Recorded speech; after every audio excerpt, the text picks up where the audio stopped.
I've been asked, and I'm going to read it. How about having a being not from this time nor dimension and not of human spirit visit you? Have you ever experienced that? Yeah. Many years ago, I wrote an article, it's on my website, talking about how I was raised by aliens. Okay. Hmm. As a young child, I remember being on a ship and keep visiting the same ship over my lifetime, where I got to be with these beings.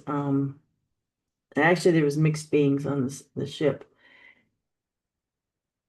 where I was so excited because I got to go up in the ship to be with these beings who were more like family to me than my Earth family.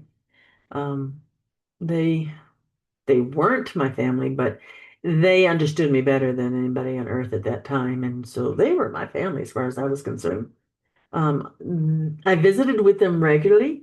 I remember waking up when they did come, waking up to the room being just filled with light.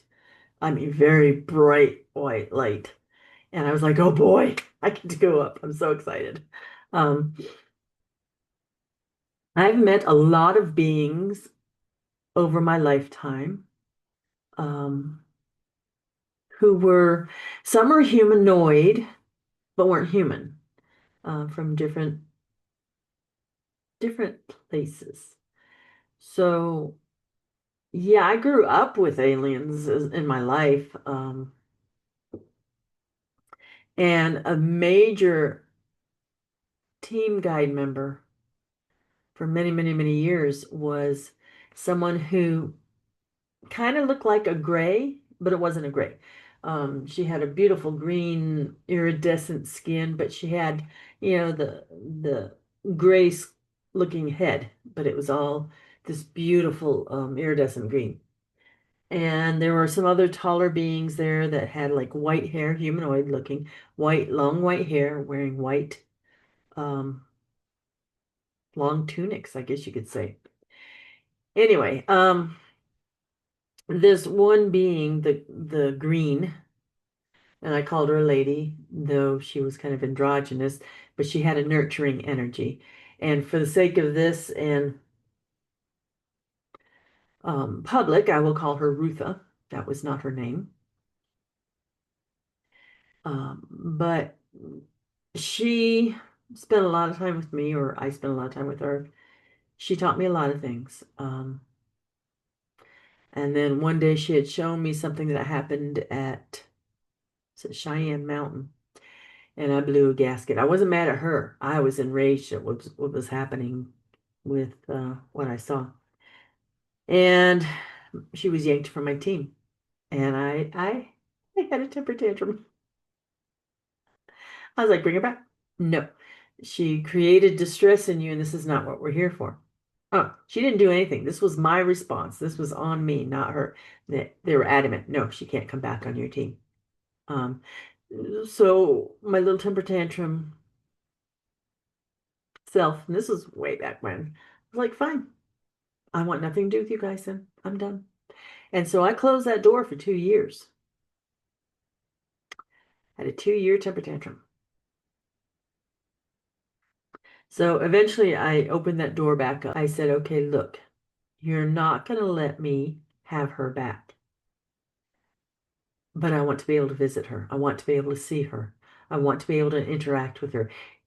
You won't let her be on my team anymore? Fine. But I don't want her out of my life. She was a very integral part of me growing up. She was the one that kind of kept me sane in a world that did not understand what I saw, what I heard, what I felt, what I experienced. They were kind of like my family. They're the ones that kept me sane through growing up in a world that wasn't ready for people with multiple abilities. Um,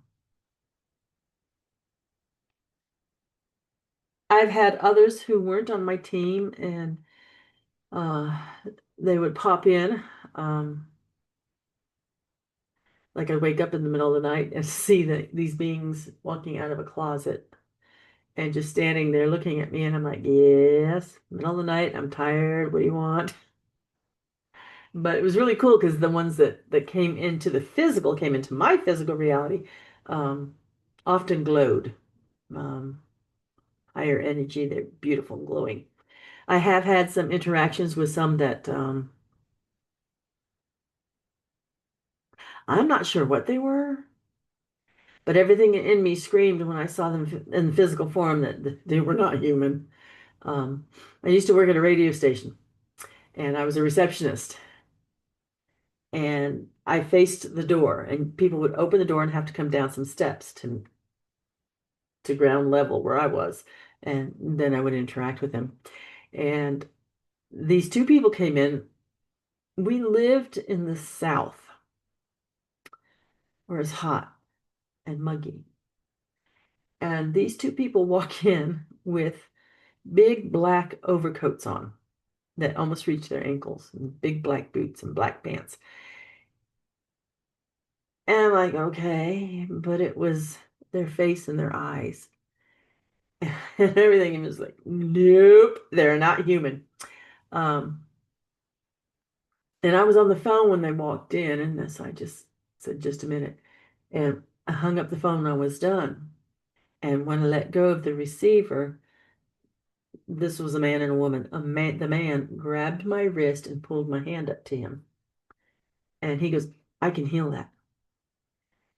And I'm like 19 years old, 18 or 19 years old. And I'm like, pulling my hand back. No, I'm good. I wanted nothing to do with them. Nothing. They did not feel warm and fuzzy and welcoming. Um, there wasn't hate or vileness coming off of them, but there was a self-serving energy. So I knew they weren't human. I nope. You go sit over there and wait for the person you came to see. So most of the interactions I had with non-human beings have been awesome. I've been very fortunate. It wasn't until I was an adult that I heard about the negative stories about the Greys. I'm like, really? I've never heard of all this negative stuff, you know. I never experienced it. Um, Mine were always positive and uplifting and spiritual in nature. So, hope that answers that question. Thanks for listening.